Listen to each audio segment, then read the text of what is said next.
Hello friends, it's Manoj Pal again, and today is 18th April 2021. Today I am going to narrate two incidents that took place 50 years ago in 1971. My target audience is, of course, like my other video stories, is new generation boys and girls. Elders know whatever I am going to tell you. But a new generation boys and girls, I feel they should know the history that took place 50 years ago and shaped the future of the subcontinent in a big way. On 17th April 1971, as everybody knows, the first provincial government of Bangladesh in exile was sworn in Bodhanath Tola, which was of course later renamed as Mujibnagar, with Sayyid Nazrul Islam as acting president and Tajuddin Ahmed as acting prime minister. Next day, 18th April, entire Deputy High Commission of Pakistan in Kolkata defected in favor of Ganaprajatantri Bangladesh, which had been formed only day before. The entire Deputy High Commission, including Deputy High Commissioner Hussain Ali, as well as his 70 colleagues, and the new Bangladeshi flag was flying over this Deputy High Commission office in Kolkata, and they had also taken all the money from State Bank of India. That was a different story. But today I am going to concentrate on how this new provincial government was formed on 17th April 1971. Everybody knows all these things started, all these developments started, Mukti Juddha started after this brutal genocide Operation Searchlight that had been committed by Pakistanis on Bengali population on March 25 night. This created huge sensation and condemnation all over the world, particularly after this blood report came out. Blood report means this Archer blood report that went to USA and was made public. But in India, as a close neighbor, we are watching the developments with serious concern. With serious concern, we were watching what's happening in East Pakistan, and we are afraid that we will have to bear the brunt of it, this way or that way. First of all political parties, from if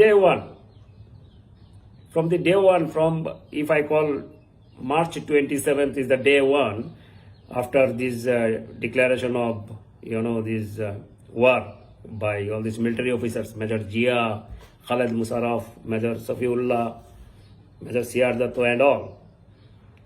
Then March 27th itself, people started demanding recognition of a new nation, Bangladesh, in India. All intellectuals, all political parties, except Swatantra Party, all political parties, all intellectuals, painters, journalists, dramatists, writers, everybody in India were asking recognition for Bangladesh. From 27th March itself, the then BSF DG, he was the first DG, Director General of Border Security Force, KF Rustomji, Khasru Farmaruz Rustomji, is the only officer, the first officer. He was a very suave, very brilliant officer, extremely brilliant officer. KF Rustomji, highly respected one. He demanded that, I won't say demanded, he actually expressed his desire to the government of India that some action, quote unquote action, military action should be initiated. Some support, military support should be given to the freedom fighters of Bangladesh for the liberation of East Pakistan and forming of Bangladesh. But government was not ready at that point of time for any military assistance, explicit and clear military assistance to the Muktijuddhas at that point of time, and it was only 27th March, only 2 days after this Operation Searchlight, the genocide. But political parties were up in arms. In the parliament, resolutions were taken. All political parties, except Swatantra Party, they demanded the recognition must be given to Bangladesh at once. Assemblies like our Tripura, Bihar, Nagaland, Assam, West Bengal took the similar resolution. This Bangladesh should be recognized. As I narrate the story, I'll have to consult my notebooks. Oftentimes, because it's not really possible for me to remember all the names and dates of the cuff. So let me consult it. You know what happened in Parliament? There were, this in April itself, in April 4, 5, during this period, several demonstrations and processions were brought out by political parties. They include Bharatiya Janasangha. This Janasangha, very recently you have heard this Narendra Modi, our Prime Minister, had said that he had participated in a demonstration for this Bangladesh Liberation War. Yes, that was a demonstration by Bharatiya Janasangha. Not only Bharatiya Janasangha, also Sangyukta Socialist Party, Proja Socialist Party, then Hind Mazdoor Sabha, Congress O, Muslim League in Kerala, DMK, Bengal Congress in West Bengal. In fact, Pranab Mukherjee moved the resolution in Rajya Sabha for recognition of Bangladesh. Azad Pakhtun Zirgai Hind, All India Samajwadi Party, all. People like Vinoba Bhave, Jay Prakash Narayan, Raj Narayan, everybody. Even Vinoba Bhave, a saintly man, not very much involved in this kind of, earthly things. Vinoba Bhave, Jay Prakash Narayan, they also extended the support for Bangladesh and demanded immediate recognition of new government there. On April 5 itself, 300 intellectuals, who included teachers, painters, journalists, dramatists, they all went to meet Prime Minister Indira Gandhi to press for the demand for recognition of Bangladesh.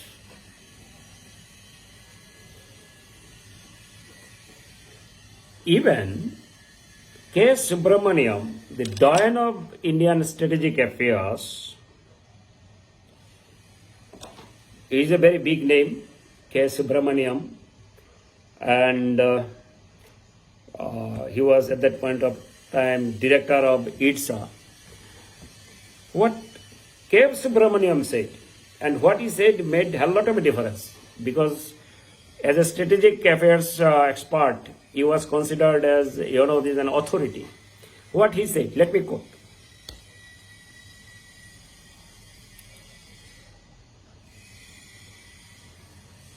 What India must, I am quoting him, K. Subramaniam, what India must realize is the fact that the breakup of Pakistan is in our interest. An opportunity the like of which will never come again. The so-called international forum has not deterred any major power from taking action to protect its interest. A bold initiative on our part to help the struggle in Bangladesh to end quickly and victoriously is therefore called for. That was what K. Subramaniam said. And what the communists and Marxists said. You see this in Rajya Sabha, CPI leader Bhupesh Gupta, he said, our sympathies and our hearts go out to the people of East Pakistan because they are fighting for democracy, fighting for their right of shaping of destiny in their own way. A.K. Gopalan, CPM, in Lok Sabha, he condemned the incident, the brutal onslaught and military massacre, and wholeheartedly supported the struggle of the people of Bangladesh. Professor H.N. Mukherjee of CPI, he said it is a kind of revolution almost without precedence in history. V.K. Krishnamenon, he also, said a spontaneous movement. Shobhar Guha urged the Indian Prime Minister to act as a courageous daughter of Mother India and raise a banner of defending revolution in Bangladesh. A.K. Sen, Congressar, he said the voice of Asia, the voice of the colonial world which is speaking out to the whole humanity for succor and help in their hour of distress and in their hour of enslavement. Anyway, this Indian Parliament also took a resolution. But you can very well understand what is the pressure that was being mounted upon the government of India for recognition of Bangladesh. There's a huge pressure. And at that point of time, in April, these people have started fleeing from East Pakistan and started taking shelter in Tripura, West Bengal, Assam, Meghalaya, etc. The pressure started mounting gradually, but steadily. It was at that point of time, there are too many things were happening. That is the pressure this India government was facing for recognition of Bangladesh government. On the other hand, in the field, Major Zia in Sabrum area, Major Khaled Musharraf in Kunabon, Melagar area, Safiullah over there in northern part and others were in other parts, they are fighting the Pakistanis. In the meantime, BSF commandos have also started coming to Tripura and taking part, wearing lungis and genjis and going inside. Clandestine operations are being carried out by BSF commandos under the command of Brigadier B.C. Pandey here in Agartala. But what the political leaders were doing, these Bangladeshi East Pakistan political leaders are doing, they were, Mujib was already in jail, Bangabandhu was already in jail. And the other leaders like Tajuddin Ahmed and Nazrul Islam, they had to flee. Because all these leaders, Pakistan is like a rabid dogs, they were searching for these political leaders in the country, in East Pakistan. Had they been caught, had they been found, they would have been shot at the point blank range at that spot itself. They were in a great danger. So they were fleeing East Pakistan and trying to cross over to India and organize this movement with the political legitimacy. It was at that point of time, Tajuddin Ahmed and his friend, Barrister Aminul Islam, they came to Indian border in West Bengal area.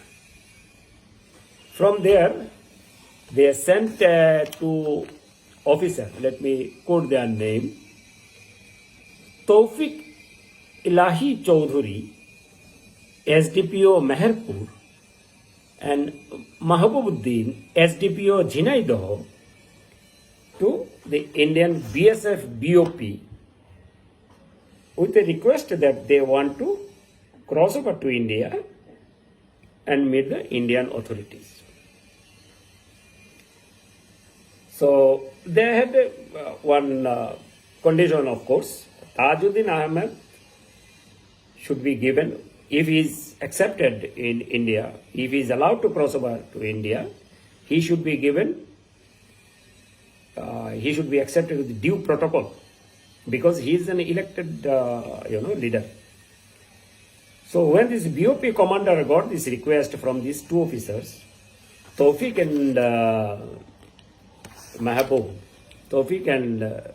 Mahabuddin, he immediately sent this information to West Bengal, Calcutta, in West Bengal, in charge of West Bengal, in Calcutta, to a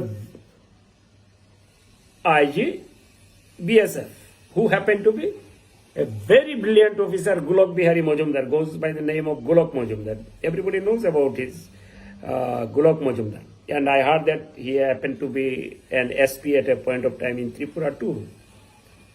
Gulok Majumdar was well aware of what is happening, and he was actually second-hand man of K.F. Rustomji. So immediately Gulok Majumdar came to the BOP and sent his BSF man to bring these two leaders to India. Tajuddin Ahmed and Aminul Islam, they were actually sitting on a breeze in near mangrove, near an Ambagan, is a very deserted area kind of thing, out of sight of the Pakistanis and all.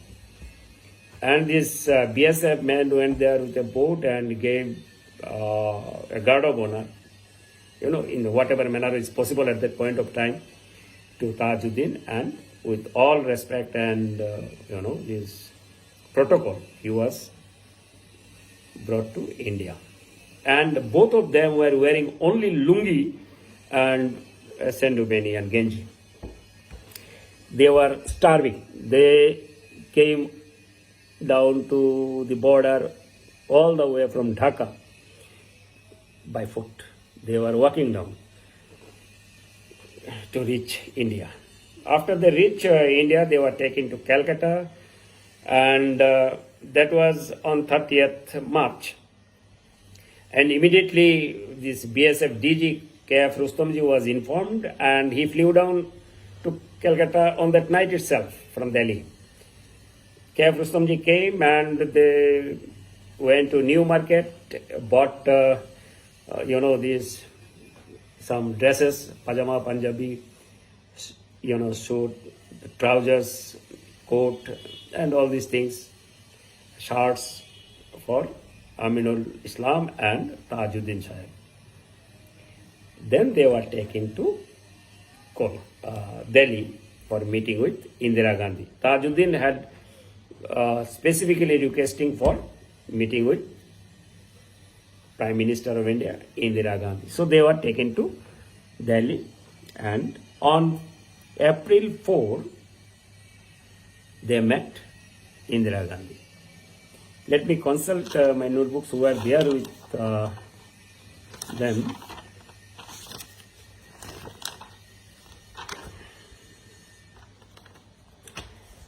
When Tajuddin and Aminul Islam met Indira Gandhi in Delhi on April 4, they had with them M.R. Siddiqui, Professor Yusuf Ali, Sirajul Haq, Rahman Shivan, a famous economist, and maybe 2 or 3 more Bangladeshi intellectuals who were there at that point of time in Delhi. They were there in the meeting.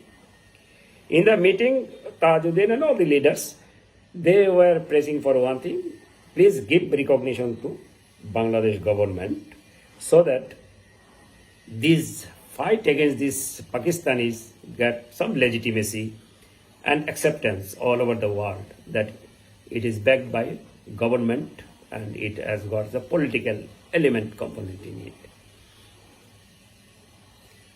Indira Gandhi was already under severe pressure of that, because from March 27th itself this pressure had started on Prime Minister Indira Gandhi for recognition, but she was playing with the time, because she, as a Prime Minister of such a big democracy, cannot suddenly take a decision and put all the cards on the table. No, she cannot go for an immediate showdown kind of thing. No. So she was playing her cards very cleverly, and as per the advice from her, advisors. So they were brought back to Calcutta, these leaders, Tajuddin and all, to Kolkata on 7th April. In the meantime, it was decided that yes, a Bangladesh government should be sworn in, and BSF was entrusted with the task. And it may sound very simple to arrange a kind of swearing in ceremony by a force like BSF and all, but it was not that simple at that point of time. This ceremony could not be taken in a very big hall with all this glitzy light and all this decoration and, in a very ceremonious way. Because people are fighting on the field, people are fleeing from East Pakistan. So this swearing in ceremony should be taken in an ambience which is befitting to the mood of the time. So it was decided that it should be taken in the open field, and there should not be a huge ceremony kind of thing, not very glitzy and glittery kind of thing. It should be, it should be at par with the mood of the people. The most important point is that it should be taken in Bangladesh area. And in entire Bangladesh area, these Pakistanis were searching for these leaders, and everywhere they had their eyes open. And by this time they had already started some kind of heliband operations. Helicopter started strafing kind of thing in some areas. Had the ISI or CIA known, had the Pakistanis known that this kind of ceremony is being taken in some place in Bangladesh, immediately they would attack the place, wipe out the entire leadership, political leadership of Bangladesh, East Pakistani leadership, Bengali leadership, and that will create a disaster for not only Bangladesh, East Pakistan, but also for India. Globally and internationally, from every sphere, nationally of course, this government will come under serious pressure. It was a huge embarrassment and loss of face and everything, and loss of the cause. This Bangladesh liberation would end with a whimper, just all leaders gone, everything gone. So it was a very, very, careful planning that was required, and BSF did it. But before that, one thing was required, that is Proclamation of Independence. This Proclamation of Independence was drafted on April 10 April 1971. Many people told me, the researchers, like Shopan Kumar Bhattacharjee of Udaipur, Bikot Chaudhary, the former journalist, and many others who were at that point of time, who were watching this development very closely in Agartala. They said this draft was, this Proclamation of Independence was drafted in Agartala Circuit House. And K.P. Dotto, a bureaucrat with the state government of Tripura government, had played a key role. Many people told me about that, but personally I have not come across any document that said it was drafted here.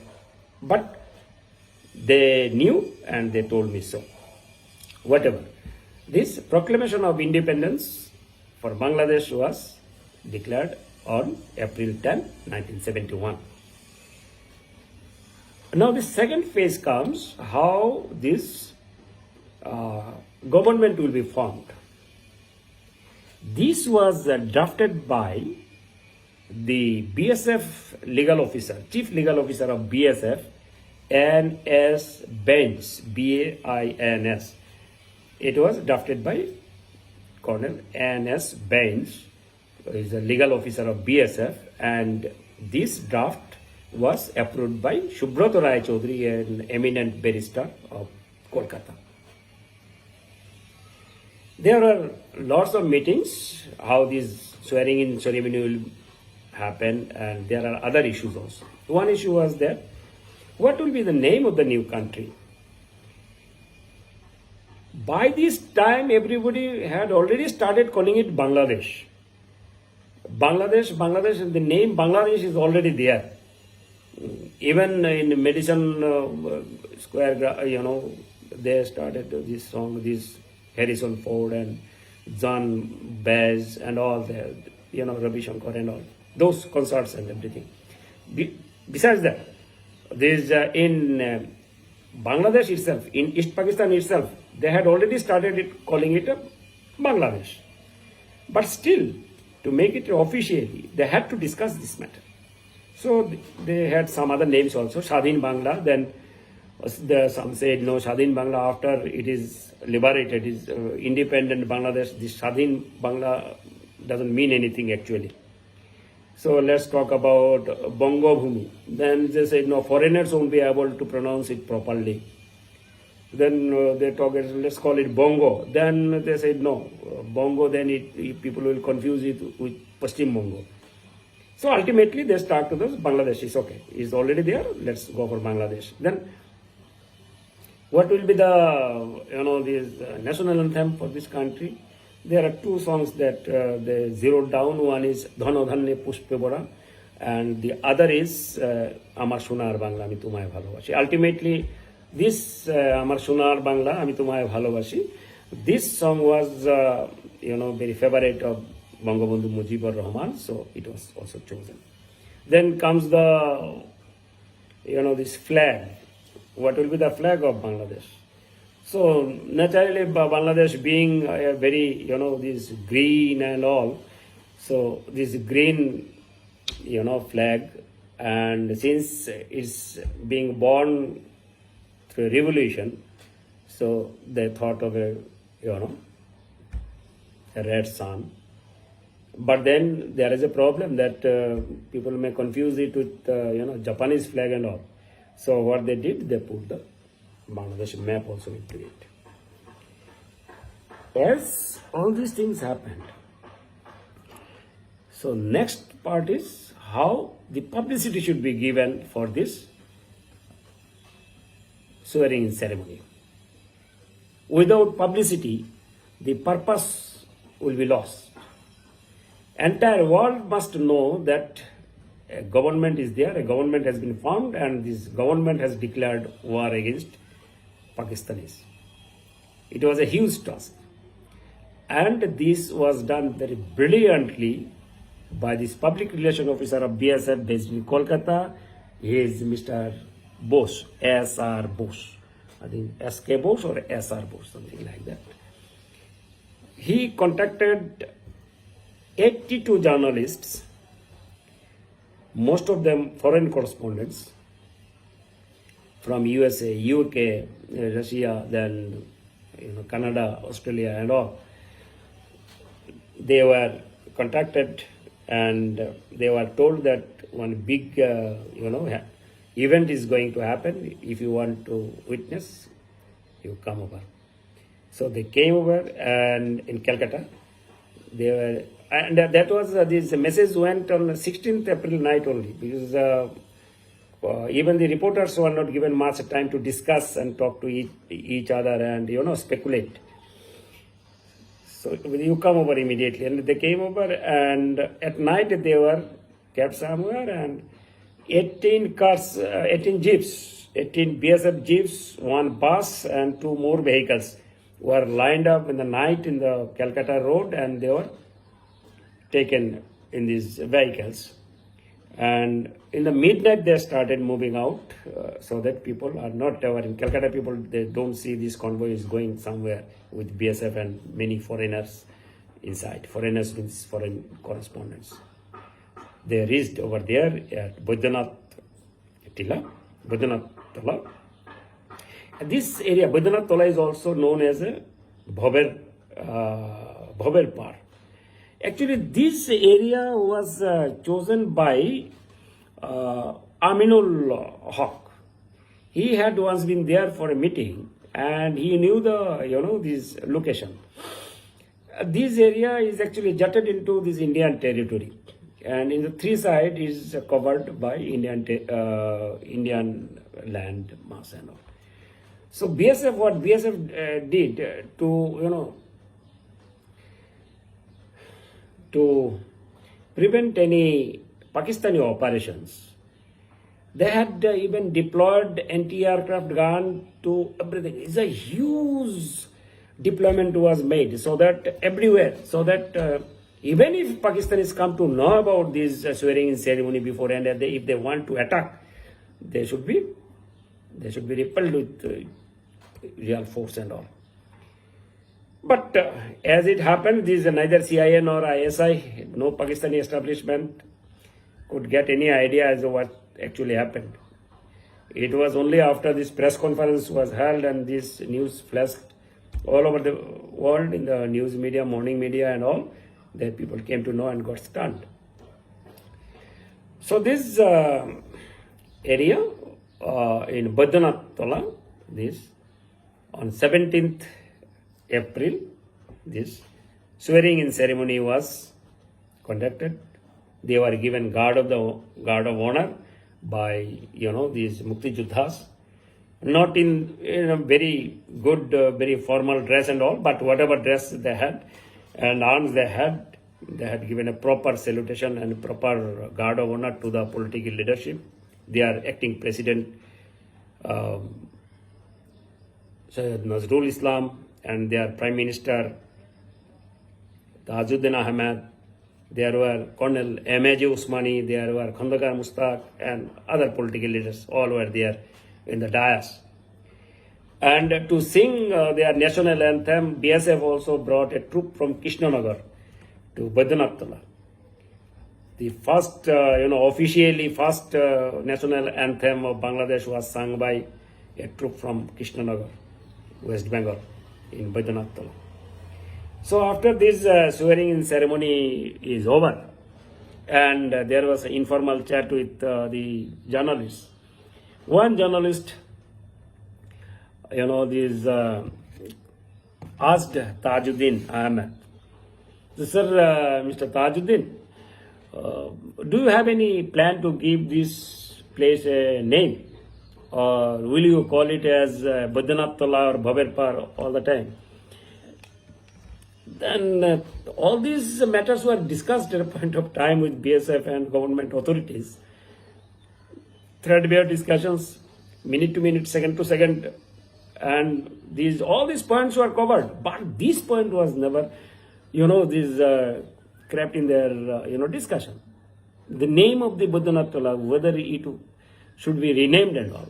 But when this question was asked, and Tajuddin was a little bit fumbling, yes, it should be renamed, but etc. Then one person is a very famous name again in somewhere I have read. His name is Asabul Haq.